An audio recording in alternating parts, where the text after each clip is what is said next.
जी ma'am, मुझे सच में नहीं पता आपका फोन कहाँ है। तुम्हें पता भी है कितना महंगा फोन था? 1 लाख रुपए का। तुमने अपनी पूरी जिंदगी में भी नहीं देखा होगा ऐसा फोन। सच में मैम, मेरे पास आपका फोन नहीं है, मैंने आपका फोन देखा तक नहीं है। और किसको बोलूं मैं? जब मैं यहाँ सब्जी लेने आई थी तब से ही तुम मेरे फोन को देखे जा रहे थे। तुमने ही चोरी किया होगा ना?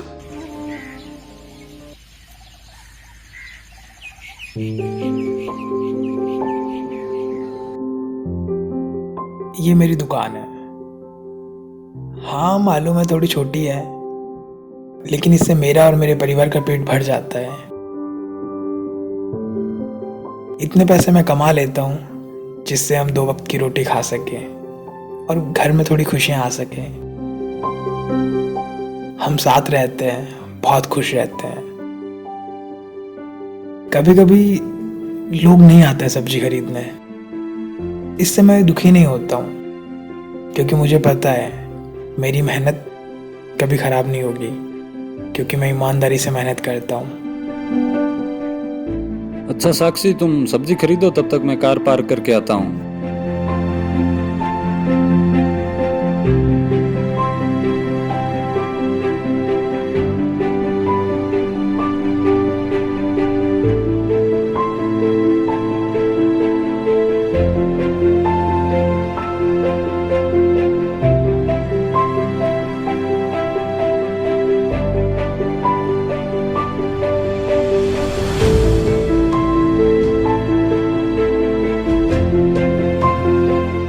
कभी 100 कभी 200 रुपए आ जाते हैं और हमारे परिवार इससे बहुत खुश हो जाता है।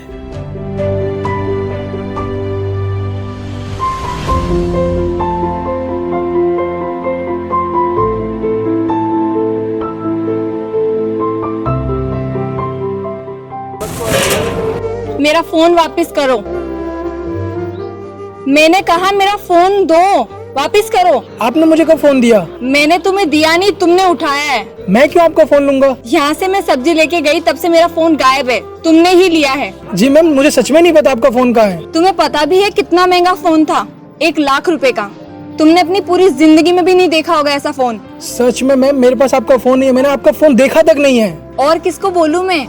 जब मैं यहाँ सब्जी लेने आई थी तब से ही तुम मेरे फोन को देखे जा रहे थे। तुमने ही चोरी किया होगा ना?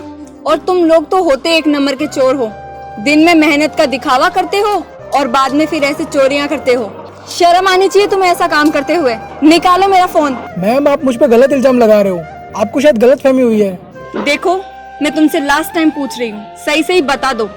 मेरे डैड पुलिस ऑफिसर है, ऐसी सजा दिलवाऊंगी कि जिंदगी भर जेल की हवा खाओगे तुम। मैम, मैं सच बोल रहा हूँ, मुझे आपके फोन के बारे में कुछ नहीं पता। अभी तो प्यार से पूछ रही हूँ, सही सही बता दो, वरना बाद में बहुत पछताओगे तुम। मैम, मुझे मेरी माँ की कसम, मुझे सच में आपके फोन के बारे में नहीं पता। 1 लाख के फोन के बदले अगर तुम्हारी माँ भी मर जाए ना, तो इससे तुम्हारा कोई नुकसान नहीं है। देखो, मैं तुम्हें प्यार से ही समझा रही हूँ, मेरा फोन वापस कर दो, वरना पुलिस वाले तुम्हें इतना मारेंगे कि तुम बैठने के लायक भी नहीं रहोगे। तुम्हारे मम्मी पापा तुम्हें कुछ सिखाते नहीं है क्या?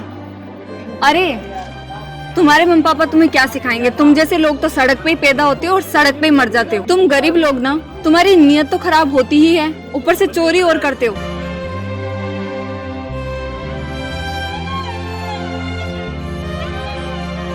जेब चेक करो अपना।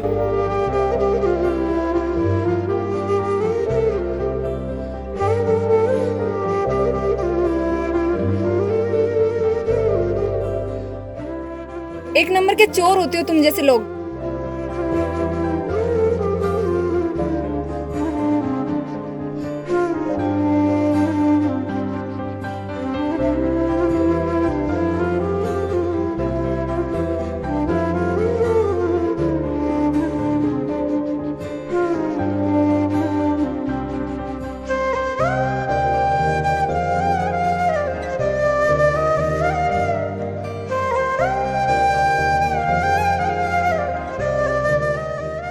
देखो, मेरे हस्बैंड आ गए ना, वो तुम्हें बहुत मारेंगे।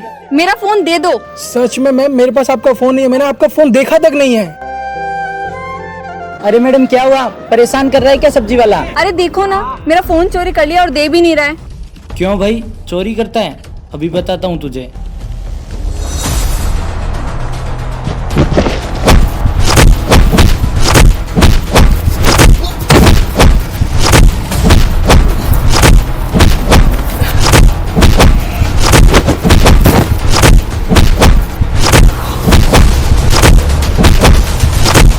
साक्षी, ये लोग सब्जी वाले को मार क्यों रहे हैं? उसने मेरा फोन चोरी कर लिया। पर तुम्हारा फोन तो मेरे पास रह गया था ना।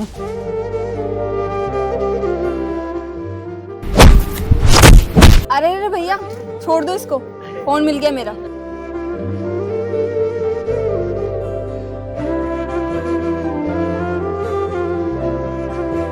अरे वो मुझे थोड़ी गलतफहमी हो गई थी, मुझे लगा तुमने मेरा फोन चोरी किया है। मेरे हस्बैंड लेके गए थे। 500 रुपये देना वैसे।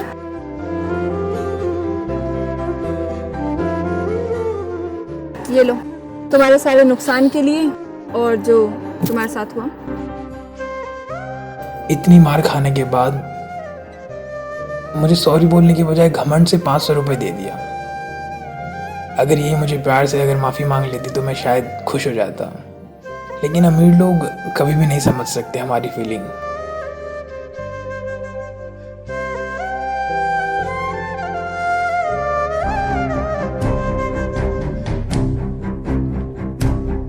ये तुम्हारे पैसे, वही तुम भूल गई थी। तुमसे मैं कुछ कहना चाहता हूँ, कभी भी किसी पे शक करने से पहले तुम ये देख लो कि सामने वाला सही है या गलत। क्योंकि कभी कभी हम जोश में फैसला ले लेते हैं, उससे सामने वाले की जिंदगी खराब हो जाती है। तो पहले ये तुम देख लो कि सामने वाला सही है या गलत, तभी कोई फैसला लो। और तुमने क्या कहा था कि 1 लाख रुपए के लिए मैं अपनी माँ को मार दूंगा, इसमें मेरा कोई नुकसान नहीं। माँ सबके लिए इम्पोर्टेंट होती है, चाहे तुम्हारी हो चाहे मेरी हो। हम सब अपनी माँ से प्यार करते हैं। मैं तुम्हें उस समय भी जवाब दे सकता था, लेकिन मेरी माँ ने मुझे लड़कियों की रिस्पेक्ट करना सिखाया है। मुझे पता है किसी लड़की की कैसे रिस्पेक्ट की जाती है, इसलिए मैं तुम्हारे सामने चुप रहा, वरना मैं तुम्हें उस समय भी जवाब दे सकता था। तुमने कहा था गरीब अमीर, लेकिन कभी भी है ना, पैसा मायने नहीं रखता है। मायने रखता है आपकी खुशी, आप कितना खुश है अपनी लाइफ में। माना आपके पास पैसा कितना ही हो, फर्क इससे नहीं पड़ता कि आपके पास पैसे कितने हैं, आप कितने अमीर हो। फर्क इससे पड़ता है कि आप खुश कितने हो, आपकी फैमिली आपको सपोर्ट कितना कर रही है, आप अपनों के साथ कैसा बिहेवियर रखते हो। तुम जैसे लोग हो ना, कभी भी समझ नहीं सकते हो। अपनों के साथ तो गलत करते ही हो, साथ में गरीब लोगों की बहुत बेइज्जती करते हो। उन्हें हमेशा गलत समझते हो, चोर समझते हो। लेकिन हर गरीब चोर नहीं होता है, कुछ अच्छे भी होते हैं, कुछ मजबूरी में चोरी करते हैं क्योंकि उनको खाना नहीं मिल पाता है। तुम जैसे लोग उनकी मदद नहीं करते हो, उन्हें नीचा दिखाते हो। माना कि मैं गरीब हूँ, मेरे पास पैसे नहीं है, लेकिन मैं तुम्हारी तरह बिल्कुल नहीं हूँ।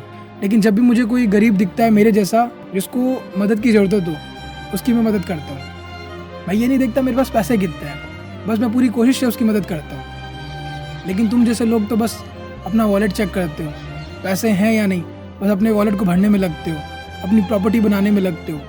मैं ये नहीं कह रहा कि वो सब चीज़ गलत है, लेकिन दूसरों के साथ गलत व्यवहार करना ये गलत है। लेकिन तुम लड़कियाँ ये बात कहाँ समझोगे?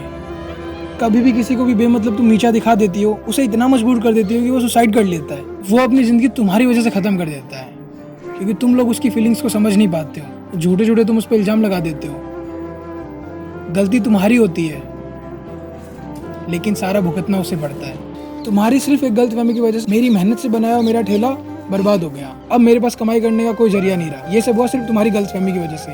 अगर तुम सही समय पे सही फैसला लेती तो शायद मेरे साथ ऐसा नहीं होता। बस तुम पैसों के दम पर हर किसी को जज कर देते हो, ये सोचते नहीं हो कि सामने वाला किस कंडीशन में है, उसकी हालत क्या है।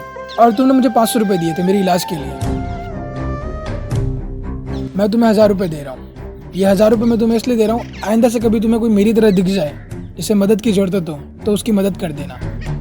आप कभी भी किसी के साथ गलत मत कीजिए, हमेशा प्यार से बात कीजिए। और अगर आपसे कभी गलती हो भी जाए तो घमंड से माफ़ी मत मांगिए, रिस्पेक्ट के साथ माफ़ी मांगिए।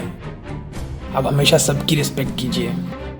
इस वीडियो के जरिए मैं ये कहना चाहता हूँ कि कभी भी आप किसी पे कोई इल्ज़ाम लगाते हैं तो पहले आप ये देख लीजिएगा कि सच में आप सही हैं। क्योंकि कभी कभी हम किसी पे कोई गलत इल्ज़ाम लगा देते हैं तो इससे उसकी पूरी ज़िंदगी ख़राब हो जाती है।